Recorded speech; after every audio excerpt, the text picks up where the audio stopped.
আর শুনেছি এখানে নাকি অনেকে আপনাদের পূর্বপুরুষ অনেকে মেদিনীপুরের অনেক মুরিদ মাদ্রাসা ছিলেন, সকলে মেদিনীপুর যাতায়াত করতেন। এই সমস্ত ভাগ-ভুগ হয়ে গিয়ে আপনার নানা রকম পাসপোর্ট ভিসা এইসব কারণে অনেকেই যেতে পারে। এই চেষ্টা ওনার অনেক দিন থেকে ছিল। যাই হোক, ওই চেষ্টা আল্লাহ সফল করেছে। গাড়ি তো কিছুতেই আসতে চায় না, নিজেরাই সবাই নেমে গাড়ি ঠেলাঠেলি করে কোনোরকম করে কাদা পার করে আপনাদের খিদমতে আল্লাহ পাক এনে হাজির করিয়েছেন। সকলে আমরা আসুন আল্লাহর কৃতজ্ঞতা প্রকাশ করি অন্তর থেকে, বলুন আলহামদুলিল্লাহ। গাড়ি ঠেলাঠেলি করে কোনোরকম করে কাদা পার করে আপনাদের খিদমতে আল্লাহ পাক এনে হাজির করিয়েছেন। সকলে আমরা আসুন আল্লাহর কৃতজ্ঞতা প্রকাশ করি অন্তর থেকে, বলুন আলহামদুলিল্লাহ। আপনারা তো আস্তে আস্তে কেন সুবহানাল্লাহ পড়েন, দরুদ শরীফ পড়েন, আমি জানি। আমার মেদিনীপুরে আমাদের দেশস্থ একটা বাড়ি আছে গ্রামে, পিয়ারডাঙ্গা শরীফ। দেশস্থ বাড়ি, টাউনের কথা, বাড়ির কথা বলছি না। সেই দেশস্থ একটা যে বাড়ি আছে, সেখানে 30 ঘর মুসলমান বাস করে আমরা, বুঝলেন। যখন 47 সালে এই রায়ট হয় হিন্দু মুসলমান মারামারির সময়, একদিন রাতের বেলা ছেলেরা নারায় তকবীর দিয়েছে। তারপর দিন সকালে আমাদের গ্রামের পাশে একটা ছত্রগঞ্জ বলে একটা গ্রামে এক হিন্দু জমিদার ছিলেন, অনাত্মা কৃষ্ণ বাবু ডেকে বললেন, পীর সাহেব, আপনার এখন তো একটা গভর্নমেন্টের সার্কুলার এসেছে যে আপনার কেউ অপরিচিত লোক কেউ হিন্দু বা মুসলমান কেউ ঘরে রাখবে না, কারণ হিন্দু মুসলমান মারামারি রায়ট হচ্ছে। এই সার্কুলার কি আপনি পাননি? আমি বললাম আমি পেয়েছি। বললাম আপনার ঘরে এত লোক রেখেছেন কেন? বলি না, আমার ঘরে তো লোক নাই, আমার ঘরে লোক নাই। বললাম না, কালকে রাত্রে আপনার এত লোক তকবীর দিয়েছে, এই তকবীরের আওয়াজ শুনে আমরা 30 ঘর এই গ্রামে বাস করে, আর ওই হিন্দুরা প্রায় 3500 4000, তারা সব ঘর ছেড়ে জঙ্গলে পালিয়েছিলেন। আমি তো শুনে অবাক, কি আল্লাহ আপনার কুদরত। 30 ঘরে না হয় 30 আর 90 লোক, না 3 4 12 120 জন লোক হবে, আর এরা 3500 4000 লোক বলে আমরা সব জঙ্গলে পালিয়ে গেছে। এত দূরের আওয়াজ শুনে বলে হাজার হাজার লোক তো দূর দিয়েছিলেন, বুঝলেন তো ভাইরা। আপনারা এত কেন দুর্বল আমি বুঝতে পারি না। একটু সুবহানাল্লাহ বলবেন তো, একটু মহব্বতের সঙ্গে সজরে সবাই বলবেন, আলহামদুলিল্লাহ সবাই পড়বেন, না দরুদ শরীফ সবাই মহব্বতে পড়বেন, তাকবীর দিবেন, সকলে দেবেন। বলুন তো সকলে সুবহানাল্লাহ, আলহামদুলিল্লাহ। এই তো এখন বুঝা গেল, বুঝলেন না? এতক্ষণ মনে হচ্ছে যেন দুর্বল কমজোর। যাই হোক আমার ভাইরা, তো আজ আমরা এই পাক মজলিসে, নেক মজলিসে আমরা সমবেত হতে পেরেছি। এই যে মজলিসে আপনারা এসেছেন, আরো বহু লোক আসতো মজলিসে। আমরা যখন বেরোইছি বগুড়াতে, বাবাজিকে বললাম, ইসলাম সাহেবকে দেখতে, বাবা মেঘের দিকে বৃষ্টি হচ্ছে নাকি ঝড় কালো, না হুজুর বৃষ্টি হয়নি। তিনি বললেন না হুজুর বৃষ্টি হয়নি। আমি বলি দেখো বাবা, ঝড় হচ্ছে, বৃষ্টি হলে কাদা রাস্তা ওখানে গিয়ে শেষকালে আর কাঁচা রাস্তা আসা যাবে না, বুঝলেন না। তো আল্লাহ পাকের মেহেরবানি দেখছি যে শুনছি এখানে এসে যে বৃষ্টি হয়েছে, পাশে হয়েছে, কিন্তু এই আমাদের এই জায়গাটা হয়নি।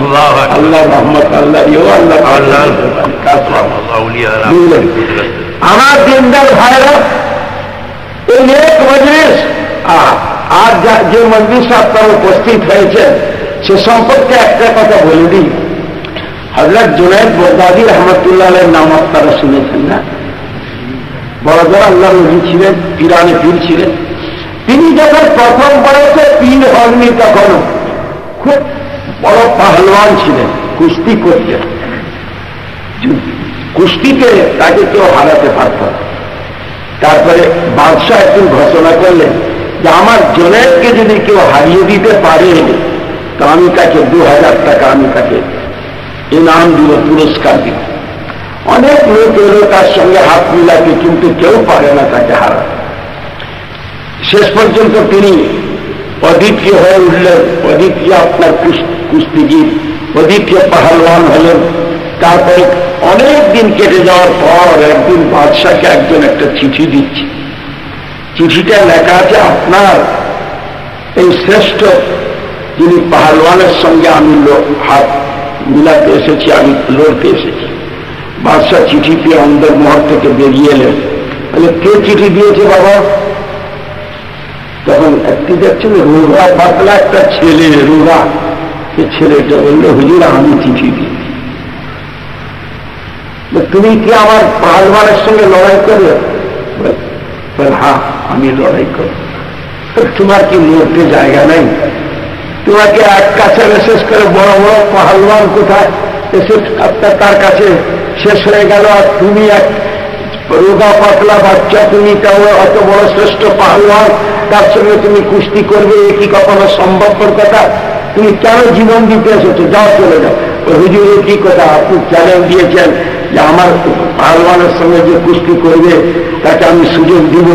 আপনি তাকে সুযোগ দিবার ওয়াদা দিয়েছেন, যদি হারিয়ে যায় পুরস্কার দিবেন, আর এখন আমাকে তাড়িয়ে দিচ্ছেন। তখন বাদশাহ নুরুল বলা, তো ঠিক আছে, পরশুদিন অমুক মাঠের কুস্তি হবে। আচ্ছা, এইবার লোকে হাজার হাজার লোক এসে জমা হয়েছে, না জানি শ্রেষ্ঠ পাহালওয়ানের সঙ্গে কুস্তি হবে কি হবে না হবে, লোক দেখবার জন্য এসেছে।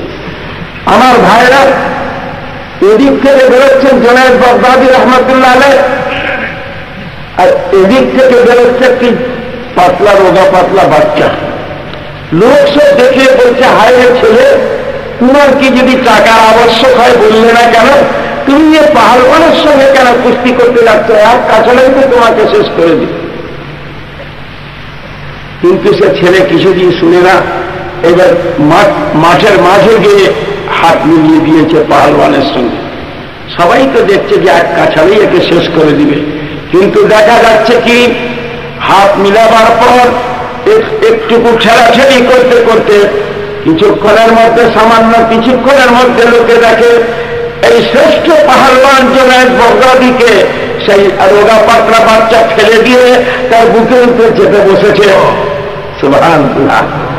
লোকে অবাক হয়ে বলছে, মানব না, ও আমরা মানব না। আবার দ্বিতীয়বার কুস্তি হোক, আবার দ্বিতীয়বার আবার নেবে, আবার ফের পুনরায় ইয়ে করতে করতে এদিক ওদিক একটু পায়তরা করে শেষকালে আবার ছেড়াছেড়ি করতে করতে আবার দেখতে পায় যে জুনায়েদ বাগদাদীকে ফেলে দিয়ে তার বুকের উপরে চেপে বসে সেই রোগা পাতলা ছেলেটা।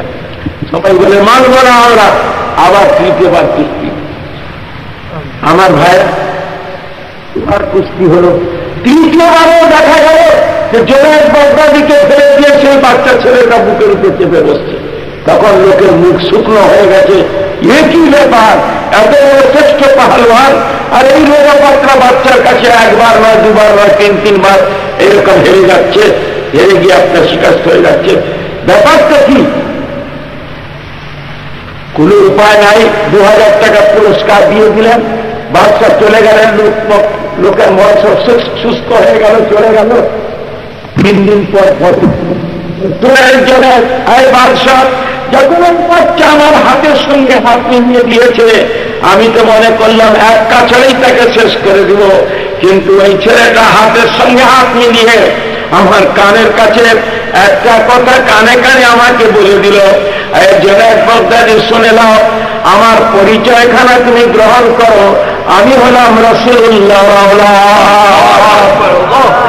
এই জুনায়েদ, আমি 3 দিন পর্যন্ত হালাল মাল আমি কোথাও খুঁজে না পেয়ে, নিরুপায় হয়ে, খিদার জ্বালায় অস্থির হয়ে, আমি কোনো পথ না পেয়ে, হালাল রুজি না পেয়ে, হালাল রুজির জন্য আমি তোমার সঙ্গে এসে হাত মিলিয়ে দিয়েছি। আর তোমাকে আমি হারিয়ে দিতে পারবো তা পারবো না, কিন্তু শুনে নাও জুনায়েদ, তুমি যদি আমার রাসূলের খাতিরে মোহাব্বতে তুমি যদি আমাকে বুকে তুলে নিয়ে নিজে হার স্বীকার করে ওই যদি পয়সাটা যদি আমাকে মিলিয়ে দাও, তাহলে আমি হালাল মালটা খেয়ে জীবিকা নির্বাহ করতে পারবো। কাল হাসরের ময়দানে তুমি আমার নবীর ওসিলায়, আল্লাহ নবীও তোমাকে তার ওসিলায় তোমাকে পার করে দেবে। অতএব তুমি যদি আমাকে এই দয়া করে যদি বুকে তুলে দিয়ে আমাকে হার স্বীকার করে ওই পুরস্কারটা মিলিয়ে দাও, আমি আমার তাহলে একটু হালাল রুজি আমরা কয়েকদিন খাবার একটু সুব্যবস্থা আমরা করতে পারবো। এই জন্য আমি তোমার সঙ্গে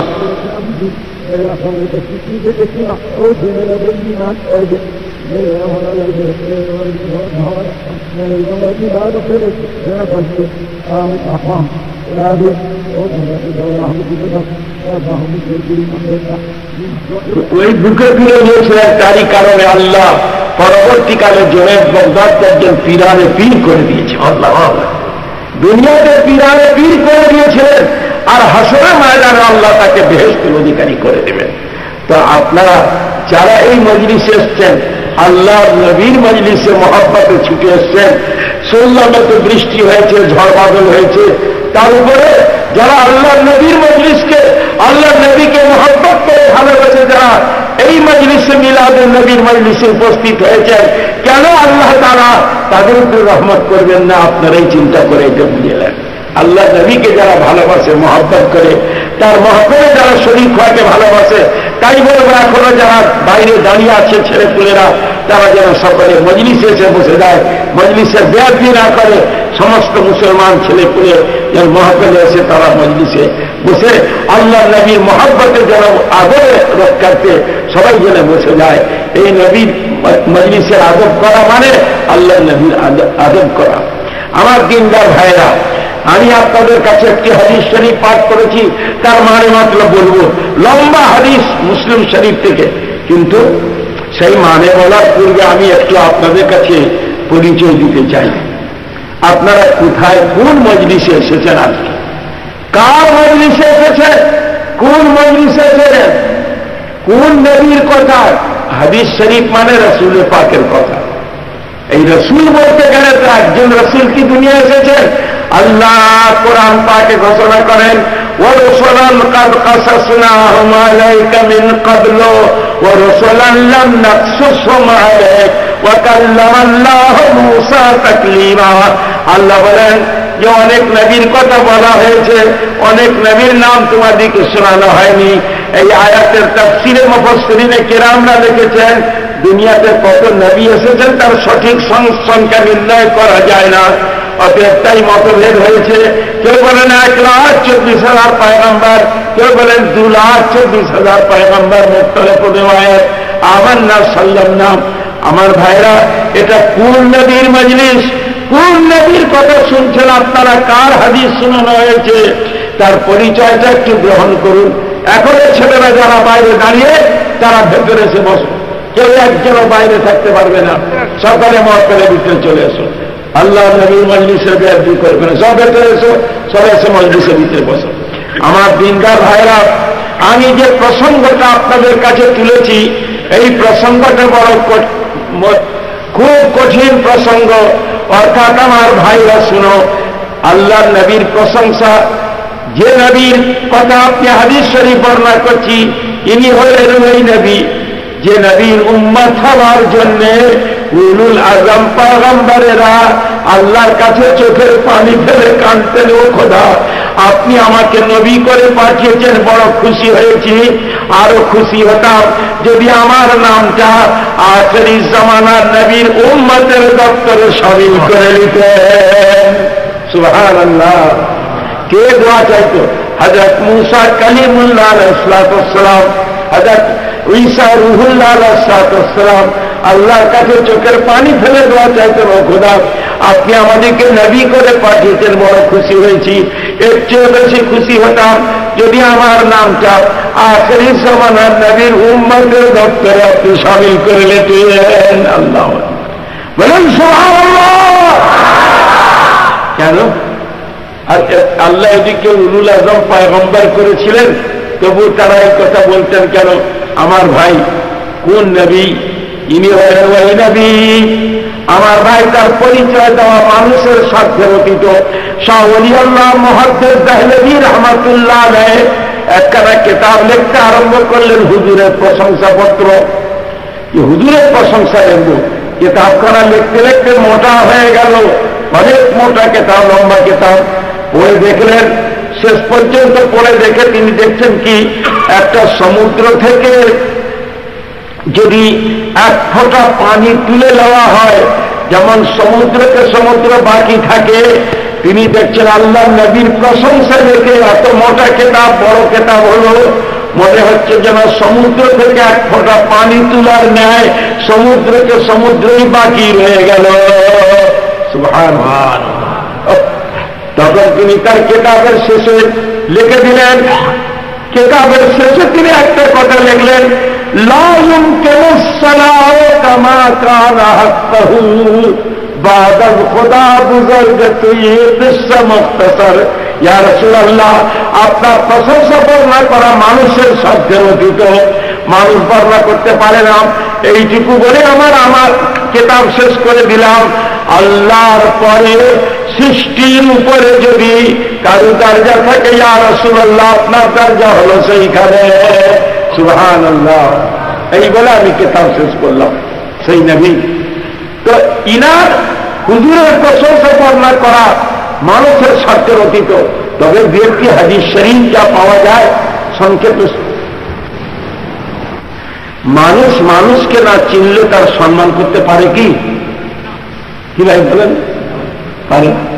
আর যদি এখন আপনার মনে করেন প্রেসিডেন্ট সাহেব আসেন, কি এক মন্ত্রী সাহেব আসেন, এইখানে চারদিকে ঘুরতে থাকেন, ঘুরে ঘুরে চলে যান, আপনারা যদি তাকে কেউ না চিনেন তাকে বসতেও বলবেন না। চলে যাওয়ার পর যদি কেউ বলে আরে ওই লোকটাকে চিনো, না বলে উনি আমাদের প্রেসিডেন্ট সাহেব, তখন অনুতাপ হবে, আরে আমি তো জানি না, জানলে আমরা তাকে একটু বসাতাম, আদর যত্ন করতাম, খাতির করতাম।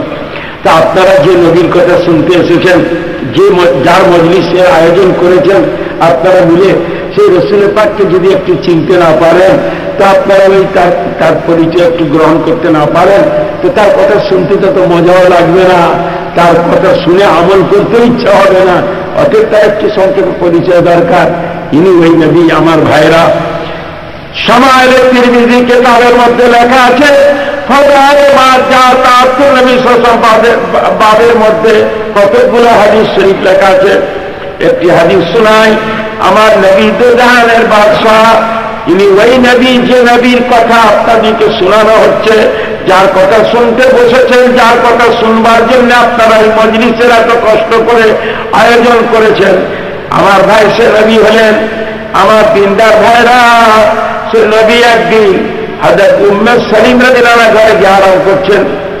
হযরত উম্মে সলিম রাদিয়াল্লাহু আনহা বলে সাহাবিয়া মেয়ে ছিলেন, ইনি হলেন হযরত আনাস রাদিয়াল্লাহু আনহুর আম্মা। আনাস রাদিয়াল্লাহু আনহু কে রাসূলের পাকের একজন প্রধান খাদিম, তার একজন প্রধান খাদিম, তারই মা উম্মে সলিম রাদিয়াল্লাহু আনহা রাসূলের পাক যে ঘুমিয়ে পড়েছিলেন একটি ঘরে। হযরত উম্মে সলিম রাদিয়াল্লাহু আনহা হাদিস শরীফে লেখা আছে শামাইলে তিরমিজিতে, তিনি কি করেছেন না, তিনি আপনার ওযু ওয়াগেরা করে আতর টাতর মেখে হুজুরের ঘরে ঢুকছেন। ঢুকে দেখছেন আল্লাহর নবী ঘুমিয়ে গেছে, ঘুম ধরে গেছে, আর তার কপালেতে বিন্দু বিন্দু ঘামের ফোঁটা মতির ন্যায় ঝকমক ঝকমক করছে। একটা কথা জানবে, রাসূলের পাক দো জাহানের বাদশা, কি শীতকাল কি গ্রীষ্মকাল, সকল সময় তার কপালেতে বিন্দু বিন্দু ঘামের ফোঁটা মতির ন্যায় ঝকমক করতে। আমার ভাইরা, আমার পীর কিবলা রাহমাতুল্লাহ আলাইহি দেখেছি, তিনি ওই শীতের সময়ও তার ওই কপালেতে বিন্দু বিন্দু ঘামের ফোঁটা ওই দেখা দিত। ওই অনেক খলিফারা হুজুরকে পাকা করতেন, ওই শীতের সময় পাকা করতে হতো তাকে। তো আমার ভাই, হযরত উম্মে সলিম রাদিয়াল্লাহু আনহা বলছেন, হাদিস শরীফে লেখা আছে, তিনি হুজুরের ঘরে ঢুকে দেখছেন যে আমি এত আতর টাতর মেখে এলাম, কিন্তু আল্লাহর নবীর যে কপালেতে ওই বিন্দু বিন্দু ঘামের ফোঁটা দেখা যাচ্ছে, ওই ঘাম থেকে এমন সুগন্ধ বেরোচ্ছে যে তামাম ঘর এবং বাইরে চতুর্দিকে খুশবুদার হয়ে গেছে। সুবহানাল্লাহ, ঘর বাইরে সব খুশবুদার হয়ে গেছে। বলুন সুবহানাল্লাহ। তখন হযরত উম্মে সলিম রাদিয়াল্লাহু আনহা কি করছেন জানেন? তিনি করছেন, হাদিস শরীফে লেখা আছে, তিনি ওই আতরের শিশির মুখটা কর্কটা খুলে নিয়ে আর ওই হুজুরের কপাল মোবারক থেকে বিন্দু বিন্দু ঘামের ফোঁটা তুলে তুলে আতরের শিশিতে আল্লাহ নবীর ঘুম ভেঙে গেছে। আল্লাহ নবী বলেন কি, ও উম্মে সলিম তুমি কি করছো? বলে ইয়া রাসূলুল্লাহ ইয়া হাবিবাল্লাহ, আমি আতর মেখে, আপনি বলেছেন হাদিস শরীফে ইয়া আবা হুরায়রা ইন্নাল মালায়েকাতা ইস্তাগফিরুনা লাকা মা দামা আলাইকা রিহুত তাইয়্যিব। এ আবা হুরায়রা, আমার সাহাবী শুনে নাও, যতক্ষণ পর্যন্ত তোমার শরীরে পাক খুশবু লাগানো থাকবে, আল্লাহর রহমতের ফেরেশতা তোমার জন্য খোদার কাছে মাফি চাইতে থাকবে। এই হাদিস শরীফ অনুযায়ী ইয়া রাসূলুল্লাহ ইয়া হাবিবাল্লাহ সাল্লাল্লাহু আলাইহি ওয়াসাল্লাম, আমি আতর মেখে আপনার ঘরে ঢুকে দেখি আপনার কপালে থেকে বিন্দু বিন্দু ঘামের ফোঁটা দেখা দিচ্ছে। ওই ঘাম থেকে এমন সুগন্ধ বেরোচ্ছে, দুনিয়ার আতর তার কাছে তুলনাই হতে পারে না। ইয়া রাসূলুল্লাহ ইয়া হাবিবাল্লাহ, তাই আমি আপনার ওই পসিনাকে তুলে, ওই ঘামকে তুলে আমি আতরের শিশিতে রাখছি। আমি যতদিন বাঁচবো একে আতর বলে আমি ব্যবহার করব। সুবহানাল্লাহ। ওই কেতাবে শামাইলে তিরমিজিতে লেখা আছে, আগে আল্লাহর নবী কোন নবীর কথা শুনছেন তা জানেন? হ্যাঁ, কার মজলিস করেছেন আপনারা, কি করেছেন আপনারা? কত বড় সৌভাগ্য আপনাদের এই দেশবাসীর, হ্যাঁ, যারা এই মজলিসের আয়োজন করেছেন। আল্লাহু আকবার। আমার ভাই, সে নবীর পরিচয় কি! আহা, সাহাবায়ে কেরামরা আম্মা জান দিয়ে কেউ উম্মাহাতুল মুমিনিন রাসূল পাকের বিবি দিকে জিজ্ঞাসা করছেন, আয় উম্মাহাতুল মুমিনিন, আচ্ছা রাসূল পাক পায়খানা ফিরেন? বলে হ্যাঁ পায়খানা ফিরেন। ওই পায়খানা আপনারা চোখে দেখেছেন? বল না। রাসূল পাকের একটা মশলা শুনে নাও মিয়া মুসল্লি লোকেরা, রাসূল পাকের পায়খানা কেউ কোনোদিন চোখে দেখেনি। রাসূল পাকের পায়খানা কেউ কোনোদিন চোখে দেখেনি মিয়া, শুনে নাও ভালো করে, বুঝলেন? বলে না। তাহলে কি হতো? বলে হুজুর পায়খানা ফিরলে মাটি সিনার ভিতরে পায়খানাকে ঢাকিয়ে দিত, মাটি সিনার মধ্যে পায়খানাকে ঢাকিয়ে দিত। আল্লাহ নবীর পায়খানা কেউ কোনোদিন চোখে দেখে। তখন সাহাবারা জিজ্ঞাসা করছে, আচ্ছা আম্মা জান, যদি হুজুরের পায়খানাকে কেউ চোখে না দেখে তা কি করে বুঝতেন আপনার যে তার পায়খানা হয়েছে? বলে হ্যাঁ আমরা বুঝতে পারতাম। কি করে বুঝতে পারতেন? বলে আল্লাহর নবীর পায়খানা হলে মাটি সিনার মধ্যে পায়খানাকে ঢেকে দিত, কিন্তু সেই মাটির কাছে গিয়ে দাঁড়ালে সেই মাটি থেকে মৃগনাভের সুগন্ধ বেরোত। সুবহানাল্লাহ বলেন, সুবহানাল্লাহ জোরে বলেন, সুবহানাল্লাহ। আস্তে আস্তে কেন, সকালে জোরে বলতে পারেন না? সুবহানাল্লাহ। দেখেন সেই মাটি থেকে মৃগনাভের খুশবু। সেই নবীর কথা শুনছেন আপনারা, তাই সেই নবীর মজলিসের আয়োজন করেছেন। আল্লাহু আকবার। আমার ভাই, হুজুর আকরাম সাল্লাল্লাহু আলাইহি ওয়াসাল্লাম একদিন পেশাব করেছেন। কখন জানেন? মারজুল মওতে। তখন হুজুর বিমার, এইবার দুনিয়া থেকে চলে যাবে, রেহলাত করে চলে যাবে, উঠতে পারেন না। আজান হলে ওই বুখারী শরীফের হাদিসে লেখা আছে, ওই দুজন সাহাবীর কাঁধে ভর দিয়ে হুজুরকে টেনে টেনে নিয়ে যেত মসজিদে নামাজ পড়ার জন্যে। বুঝলেন? হুজুর শুনেন, আমরা তো মুসলমান, আমরা নামাজও অনেকে পড়ি, মুসলমান নামাজই ধার ধারে, কিন্তু আল্লাহর নবী দে জাহানে বাদশাহ ওই যখন অসুস্থ অবস্থায় যখন হাঁটতে পারতেন না, দুজন সাহাবীর কাঁধে ভর দিয়ে ওই তাকে তুলে তুলে নামাজ পড়তে নিয়ে যেতে হতো। আল্লাহর নবীর পা অবশ হয়ে গেছিল, পায়ের আঙুলটা, বুড়ো আঙুলটা টানা হয়ে বালিতে ওই আচ্ছিরা দাগ পড়ে যেত। এই অবস্থায় হুজুরকে মসজিদে নিয়ে যেতে হতো নামাজের জন্য। সুবহানাল্লাহ। ষোলো ভাইরা, মা বোনেরা, নামাজ পড়বে খবরদার, নামাজ ত্যাগ করো না। মুসলমানের লক্ষণ হল নামাজ। যাই হোক, এখন কথা হলো যে হুজুর ওই সময় অসুস্থ অবস্থায় একদিন পেশাব করতে চেয়েছেন, তো আমরা জানলে একটা জায়গা দিয়েছেন একটা আপনার পেশাব করার জন্য, তাতে পেশাবটা করেছেন। হুজুরের ঘরের ভিতরে রাখা আছে। সকালবেলা একটা মেয়ে ছেলে হুজুরের এক মুরিদনি, সে গিয়ে একটা ঝাড়ু দিতে গেছে। ঝাড়ু দিতে গিয়ে দেখে কি না পানির মতন কি যেন রাখা আছে একটা জায়গায়। অমনি একটা করেছে কিনে না, এমনি করে নাকের কাছে তুলেছে। নাকের কাছে তুলে দেখে তার থেকে মৃগনাভের সুগন্ধ বেরোচ্ছে। কথা আমার বুঝতে পারছেন? মৃগনাভের সুগন্ধ বেরোচ্ছে। তখন মেয়েটা মনে করলো, আরে আল্লাহ নবী বুঝি এইটা বলি পিপাসা লেগেছিল পানি। বুঝি আরে বাবা, এত তো গ্লাস, এত কাঁচের গ্লাস একটা একটু ছিল না তখন, মাটির আপনার এইরকম ভাব গ্লাস পেয়ালা, তারটা ওই মানে কত হুজুর বুঝি পানি পান করেছেন, হুজুরের লাভ মোবারক লেগে বোধহয় তবরুক হয়ে গেছে, সুগন্ধযুক্ত হয়ে গেছে, এই মনে করে সে মেয়েটা করেছে কি জানেন, নিয়ে আপনার ঘটঘট ঘটঘট করে পান করে ফেলেছে। পুতুল যে পান করে ফেলেছে, আম্মা যার বলে হাগা তুমি যে ঘর ঝাড়ু দিলে তো হুজুরের পেশাব ফেললে কোথায়? বলে হুজুর মাঝি পেশাব তো ছিল না ঘরে। বলে পেশাব রাখা ছিল না, পেশাব ঘরে ছিল না। হ্যাঁ পেশাব ছিল না, পেশাব রাখা ছিল না। তারপরে বলে এই যে এর মধ্যে পেশাব, তা তো আমি জানি না, ওটা আমি দেখলাম পানির মতো যিনি রাখা আছে, আমি বলি হুজুর বলতে পানি পান করেছেন, ওটা আপনি আমি নাকের কাছে শুনে দেখলাম মৃগ নাভির সুগন্ধ বেরোচ্ছে, আমি মনে করো আল্লাহ নবী বুঝি পানি পান করে তবরুক হয়েছে, এই তবরুক বলে আমি পান করেছি, আমি তো পেশাব করে জানিনি। এইবার আম্মা যার বলে আমি রসুলের পাকে বলবো, শুনিয়ে দিব, মেয়েটা কাঁপতে লাগলে তার না জানি হুজুর অসন্তুষ্ট হয়ে যাবেন, তাহলে আমার দিন দুনিয়া বরবাদ হয়ে যাবে, বুঝলেন? তখন মেয়েটা ভয়ে কাঁপছে, আল্লাহ নবীর কানে আওয়াজ পৌঁছে গেল, আল্লাহ নবীর মেয়েটাকে ডাক দাও আমার কাছে, ডাক দাও। ডাকা হলো, মেয়েটা কাঁপতে কাঁপতে গেল, তুমি আমার পেশাব পান করেছো? বলি ইয়া রাসূলুল্লাহ, ইয়া হাবিবাল্লাহ, আমি পেশাব বলে জানি না, ওই পানির মতন রাখা ছিল ওই বাটিতে, আমি মনে করলাম যে হুজুর দেখি নাকের কাছে তুলে শুনলাম ওতে মৃগ নাভির সুগন্ধ বেরোচ্ছিল। ইয়া রাসূলুল্লাহ, আমি মনে করি আপনি বুঝি পানি পান করে রেখে দিয়েছেন তবরুক করে, এই তবরুক মনে করে আমি তাকে পান করেছি, আমি পেশাব করে জানি না। আল্লাহ নবী হাদিস শরীফে বলছেন, এই মেয়ে ছেলে শুনো, তুমি পেশাব পান করে ফেলেছো, তোমাকে একটা সুসংবাদ দিই, লাম তাশতাকি ওয়াজহ বাতনাকা আবাদা। এই মেয়ে ছেলে, তুমি আমার পেশাব পান করে ফেলেছো, তোমাকে আমি সুসংবাদ দিচ্ছি, শুনে নাও, তুমি দুনিয়ায় যতদিন বাঁচবে কোনদিন তোমার পেটের গরম হবে না।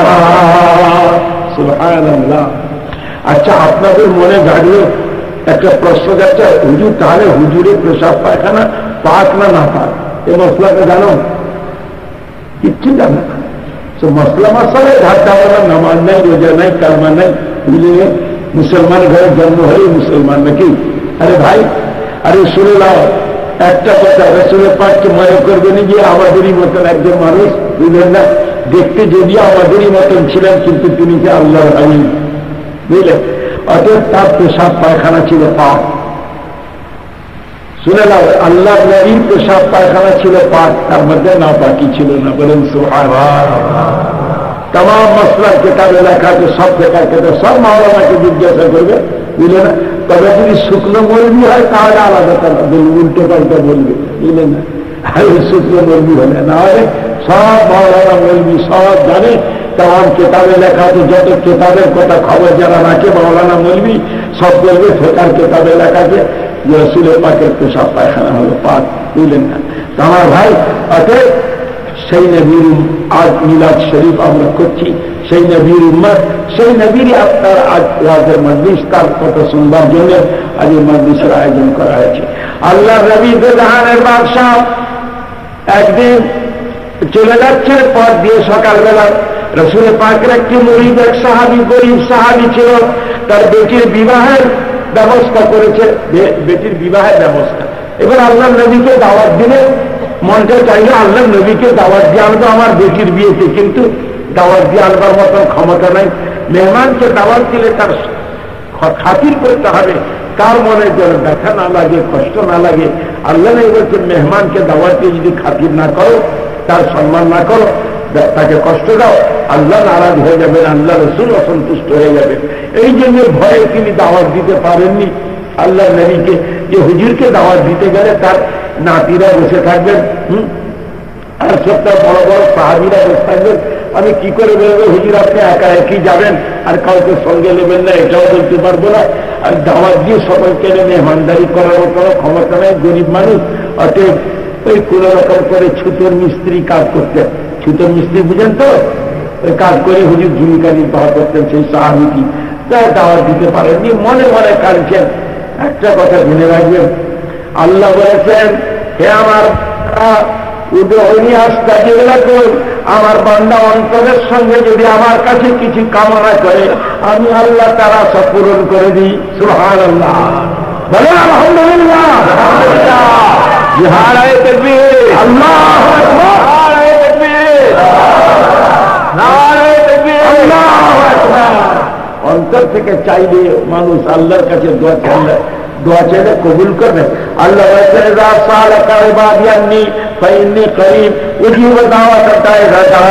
আমার বান্দা যখন আমার কাছে দোয়া চায়, আমি আল্লাহ তার দোয়া কবুল করি। সুবহানাল্লাহ। আপনাদের মনে থাকবে, হুজুর তাহলে আমরা কাছে দোয়া করছি, কবুল হয় না কেন? একটা কথা আছে, আমাকে আজ দাওয়াত দিয়ে এনেছেন আপনারা, মাওলানা সাহেবকে দাওয়াত দিয়ে এনেছেন, বিরিয়ানি রান্না করেছেন।